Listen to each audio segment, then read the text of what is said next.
આ ઘીવાળા ચોખા કરી દીધા આપણે. હવે આને આપણે દૂધમાં એડ કરીશું.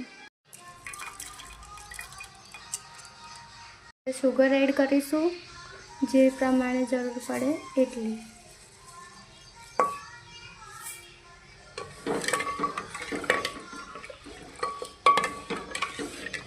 આપણે શુગર એન્ડ ચોખા એડ કરી દીધા છે. હવે આપણે આમાં આનો મસાલો એડ કરીશું. મસાલો એટલે ગરમ મસાલો ના સમજતા. આ છે ઇલાયચી, કાજુ, બદામ. હવે આપણે આમાં એડ કરી દઈશું.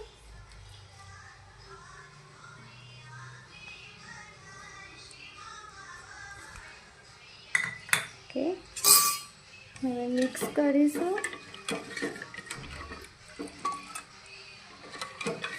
બસ,